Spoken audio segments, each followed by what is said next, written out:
Jumpa lagi dengan saya. Kali ini kita akan membahas BlackBerry. BlackBerry memiliki sejarah yang cukup fenomenal dengan mengandalkan aplikasi messengernya, yaitu BlackBerry Messenger. Muncul sekitar tahun 2006 dengan produk yang sangat populer, yaitu seri Bold dan Curve, dapat menyedot perhatian banyak kalangan, mulai dari pebisnis, karyawan, anak kuliah, hingga anak SMA pun ikut meramaikannya. Kalian pasti pernah punya juga kan? Namun saat itu saya belum terpikir untuk ikut meramaikannya. Seiring munculnya Android dan iOS, membuat CEO BlackBerry memutuskan untuk membuka BBM ke lintas platform. Keputusan yang sangat berani. Dan terbukti pengguna BlackBerry Messenger mengalami peningkatan yang cukup signifikan. Saya pun ikut menggunakan aplikasi BlackBerry Messenger pada HP Android. Namun lama-kelamaan aplikasi BlackBerry Messenger menjadi sangat berat, dan di saat bersamaan muncul aplikasi baru yaitu WhatsApp. Sehingga orang-orang mulai meninggalkan BlackBerry Messenger. Namun di luar dari itu, kali ini saya akan mereview BlackBerry pertama saya, yaitu BlackBerry Passport. HP ini dirilis pada tahun 2014, tapi baru saya beli pada tahun 2020. Seperti apa spesifikasinya? Kita mulai saja.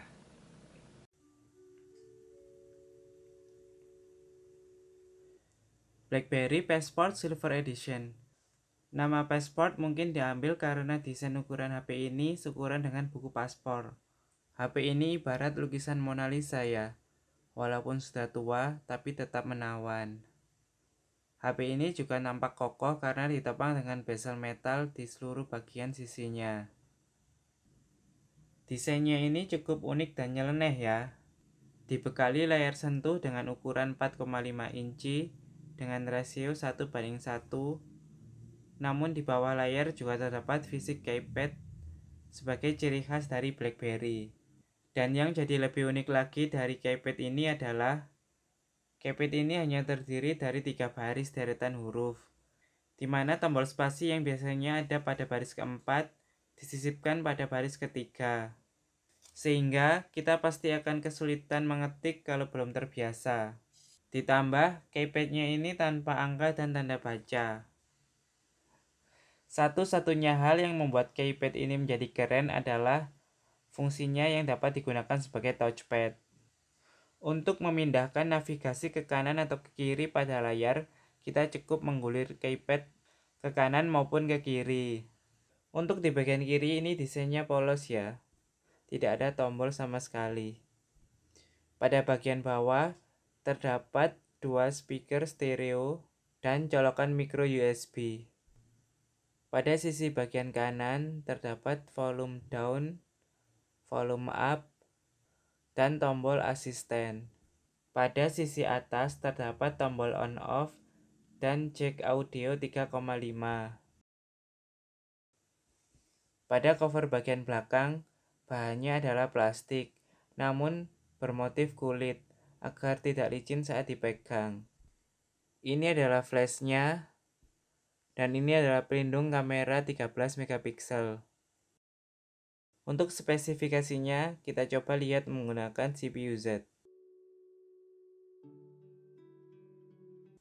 Prosesornya menggunakan Qualcomm Snapdragon S1 2,26 GHz, dual core. GPU render menggunakan Adreno TM330 dan screen density 456 dpi. Cukup tinggi ya. RAM 3 GB, internal 3 GB, sistem Android 4,3 atau Jelly Bean, kemudian baterainya 3450 mAh.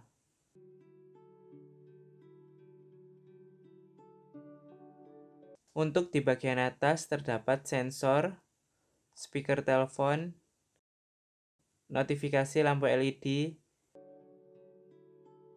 dan kamera 2 megapiksel. Ada trik tersendiri untuk menginstal Android pada HP ini.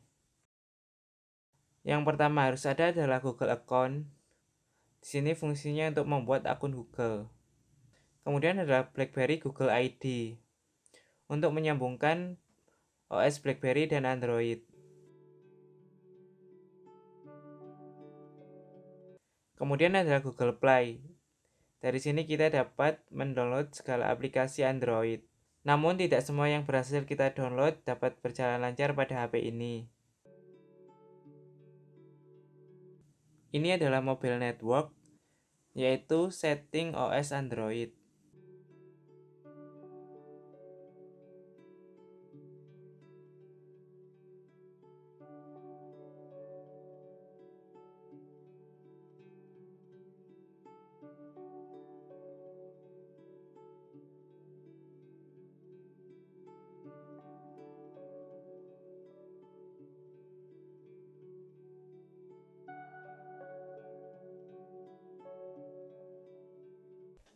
Kita coba gunakan Instagram.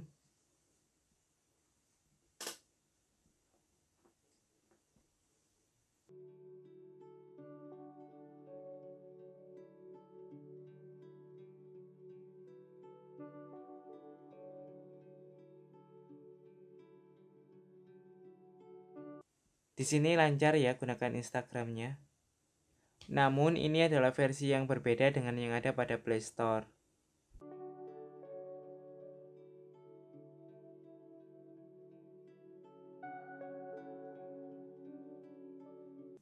Telegram juga bisa.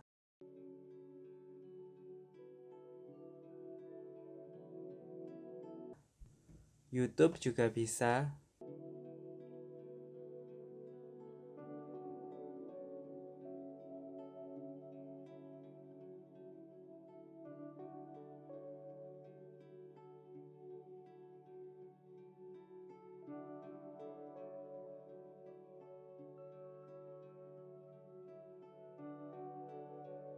Untuk memasukkan SIM card dan SD card, kita harus membuka bagian ini. Ini adalah SD card, sedangkan ini adalah SIM card. Ayo kita sedikit membongkarnya. Kita lepas skrupnya terlebih dahulu. Kemudian kita tarik pelan-pelan pada bagian ini.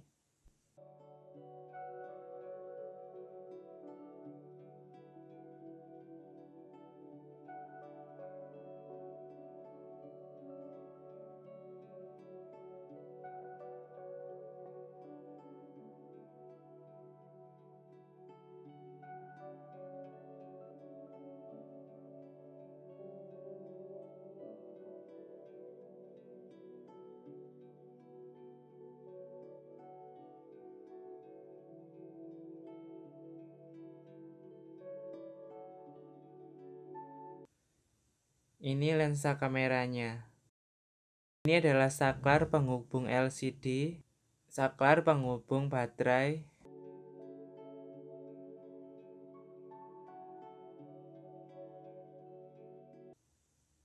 Coba kita lihat hasil fotonya.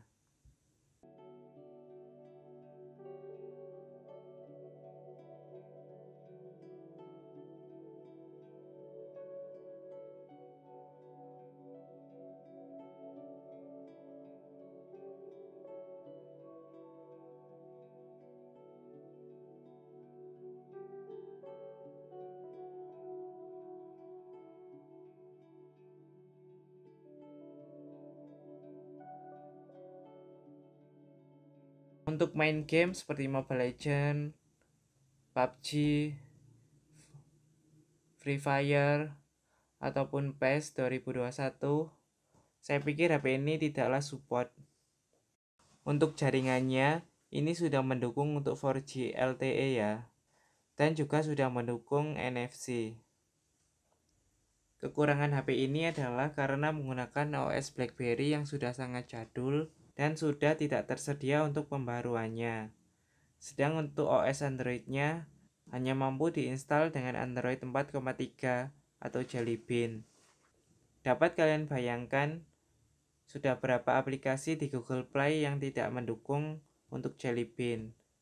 Mungkin bisa diinstal, tapi tidak akan dapat digunakan. Kekurangan yang kedua adalah karena bahannya yang metal Jadi HP ini gampang panas jika digunakan dalam waktu yang lama tanpa istirahat. Misal dibuat lihat YouTube atau main game. Kelebihannya adalah karena desain yang begitu artistik sehingga membuat mata menjadi dingin. Seperti melihat motor CB tahun 80-an. Jika ditanya masih worth it atau tidak, jelas tidak worth it lah HP ini. Karena HP ini sudah tidak mungkin dapat dibandingkan dengan Android 10 ataupun iOS 14. Bagi kalian yang angkatan kelahirannya tahun 80 atau 90, pasti masih ingat kan bagaimana ngetrennya aplikasi BBM itu dulu. Hal pertama yang kita tanyakan pada cewek yang baru kita kenal adalah PIN BB-nya. Kalau si ceweknya bilang nggak punya PIN BBM, pasti tampang kalian kurang ganteng, atau setidaknya kalian belum membawa motor Satria. Karena pada waktu itu hampir semua cewek pasti punya BBM. Mungkin kalian memiliki pengalaman yang menarik mengenai HP ini. Silakan tulis di kolom komentar. Terima kasih.